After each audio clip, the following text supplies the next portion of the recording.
The surprising truth about who attracts narcissists the most. Ever wonder why narcissists seem drawn to certain people, even those who might not seem like the obvious choice? Let's unpack that today. Before we dive in, make sure to like, subscribe, and share if this resonates with you. It's a question so many ask. Why would a narcissist leave me for someone who doesn't seem attractive? Here's the thing. Narcissists don't choose partners based on looks alone. It's not just about appearances. It's all about what that person can offer them. Narcissists are driven by materialism and status, so their attraction often revolves around what kind of supply they're after. If they want wealth, they'll be drawn to someone with money, regardless of looks. But if their goal is something more physical, like sex, they'll likely target someone younger or more conventionally attractive. It's never about genuine connection or love. It's always about what the narcissist stands to gain from the relationship. Stick around as we break down the specific types of people narcissists are attracted to and why. It's eye-opening. Let's get started. When it comes to relationships, individuals with narcissistic tendencies often gravitate toward younger companions. Occasionally, they may also target older partners if they sense vulnerability or desperation. However, in terms of financial stability or housing situations, the physical attractiveness of these individuals is inconsequential. The narcissist's interest lies purely in what they can extract from them. For a covert narcissist, the allure of monetary gain is paramount. Whenever wealth or possessions are present, there's usually a covert narcissist lurking, eager to take advantage of the scenario. A frequent inquiry that arises is whether empaths are appealing to narcissists. Let's delve into this. Empaths are known for their empathy and generosity. They are likely to offer grace and chances to others, which can make them more susceptible to manipulation. While narcissists may not seek out weakness in a partner, they often pursue empaths because they recognize the opportunity to exploit their benevolence for personal benefit. On the other hand, when confronted with another narcissist, they face greater difficulty. The absence of empathy in a fellow narcissist creates hurdles in extracting the desired resources. Moreover, narcissists relish the challenge of the chase, leading them to sometimes become attracted to other narcissists. Their shared thought patterns can lead to situations where both engage in dishonest behaviors, disregarding their partners. Essentially, narcissists are drawn to factors that enhance their self-worth and improve their public image.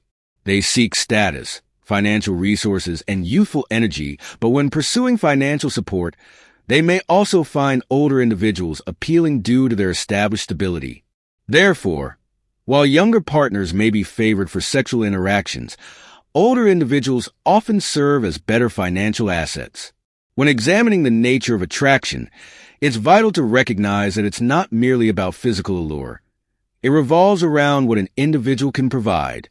For narcissists, potential partners are typically regarded as means to fulfill their needs, be it for intimacy, financial assistance, accommodation, or attention. Let's talk about something important. Narcissists are drawn to people who flatter them. This creates a situation where one narcissist might be attracted to another narcissist who is giving them compliments. Often, one narcissist can easily manipulate another.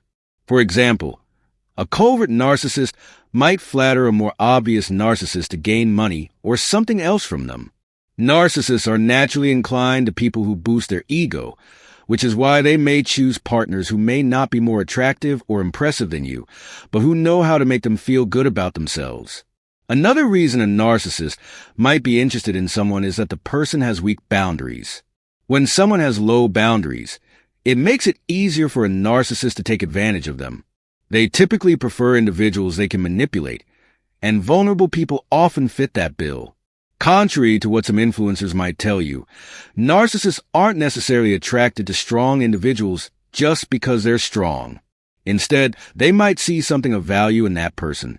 To narcissists, their targets are always a source of supply. If given the choice between pursuing a strong person or a more vulnerable one who offers similar benefits, they will go for the easier target. Narcissists naturally take the path of least resistance. But don't get it twisted.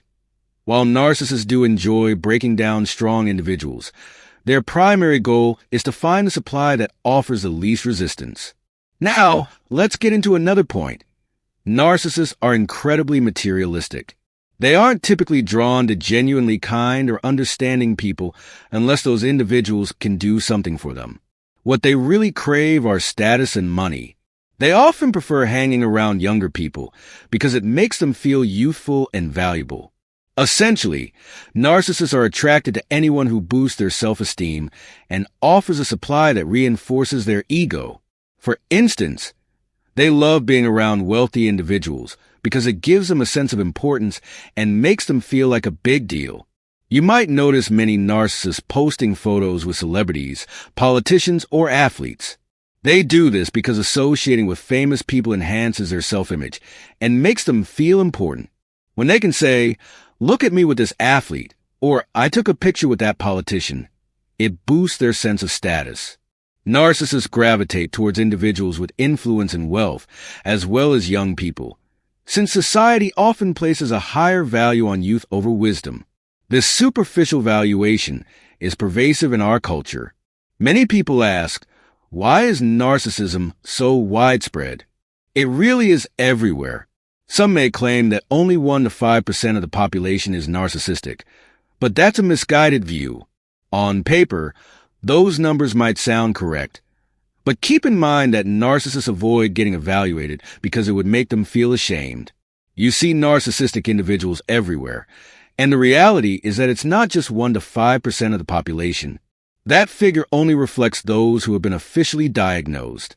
There are countless others who haven't been diagnosed and likely never will, because they don't want the stigma of being labeled as narcissists. So, how can you tell if you're around narcissistic people? A major clue is their lack of empathy. Take the healthcare system, for example. It's facing a serious crisis right now. If you haven't noticed, many medical facilities are struggling. When you visit a hospital or clinic, you might notice that some staff members show little empathy toward patients in pain. This can often be attributed to the overwhelming stress and staff shortages they're facing, which can lead to a lack of compassion for others. Moreover, narcissism often stems from personal pain. People who have been hurt tend to pass that hurt on to others. Instead of deciding they don't want to repeat the cycle of harm, they become like the narcissist who hurt them, thinking, "Why should I care about you when no one cared about me?" We're living in a me-first society where competition reigns and everyone looks out for their own interests. And let's talk about this idea of self-love. While it's essential for everyone to respect themselves and not tolerate mistreatment, becoming overly fixated on self-love can lead to an expectation that others should cater to you. When that happens, you stop being willing to make sacrifices for others, and it turns into an all-consuming me mentality. What many don't realize is that this self-centered attitude keeps people from forming genuine connections. When everyone is wrapped up in their own self-love, there's no room for compassion or willingness to help others. There are good people out there, but many are struggling internally. Just because you've been hurt in the past doesn't mean you should expect everyone else to fulfill your needs without reciprocating. You can't approach new relationships with walls up and refuse to meet others halfway just because you're stuck in your own world. If you do that, you'll end up feeling very lonely. It's important to be open and give others a chance. I often hear people say, "I can't trust anyone after dealing with a narcissist." Yes, it's true you were hurt, and maybe you didn't see the red flags before. But just as you're a good person, there are plenty of other good people out there too. Don't cut yourself off from the chance to be happy with someone just because of a past relationship with someone toxic. There are some incredible people out there, and I've experienced it myself. I've had complete strangers show me more kindness than my own family ever did. So, even though they're rare, compassionate individuals do exist. You just need to stay open and give people a chance to prove themselves. Trust takes time to develop. Now, narcissists are a different story. They're usually insecure and constantly feel the need to compete with others. Their insecurity drives them to always seek the best, but not in a healthy way. It's perfectly fine to want the best for yourself, But when it comes at the cost of your character or hurting others, that's when it becomes a problem. What I'm getting at is that pursuing success or happiness is great, but if you're stepping on others to get there, you've lost your sense of decency. You become selfish and unkind, much like a narcissist. Narcissists tend to justify their bad behavior by claiming the world is harsh, so they need to be ruthless to survive. They think, everyone's doing it, so why shouldn't I? They crave things like money, youth, and status because it makes them feel better about themselves. Society often values appearance and superficial success more than wisdom, which feeds right into a narcissist's need for external validation. A narcissist measures worth by looks or status, not by someone's character. They're not interested in kindness or intelligence unless it benefits them somehow.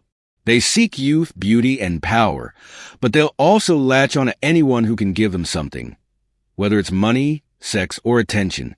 Narcissists often have multiple sources for their needs.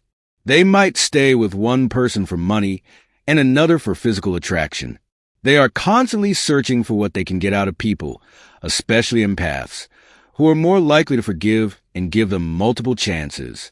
Narcissists exploit that compassion, knowing empaths find it hard to walk away.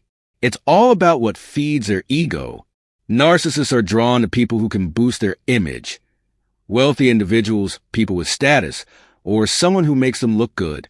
They always need to feel superior, so they surround themselves with people who make them seem more important. Kindness alone doesn't attract a narcissist unless it serves a purpose. Everything is transactional for them. If someone's generosity benefits them, they'll use it, but they don't value kindness for what it truly is. For narcissists, it's about what they can gain. So, if a narcissist leaves you, don't take it personally. Chances are, they found someone else who's easier to manipulate or can provide more of what they need right now. It doesn't mean that person is better than you. It just means they're more convenient for the narcissist at the moment. Narcissists get bored easily, and once they've drained you of everything they want, they move on to find new excitement. Remember, they are never fully satisfied. Narcissists always chase superficial things, status, appearances, and benefits. It's not about strength or weakness. It's about what someone can give them to make them feel better about themselves. I hope this clears up how a narcissist operates. If it does, hit that subscribe button and share this video.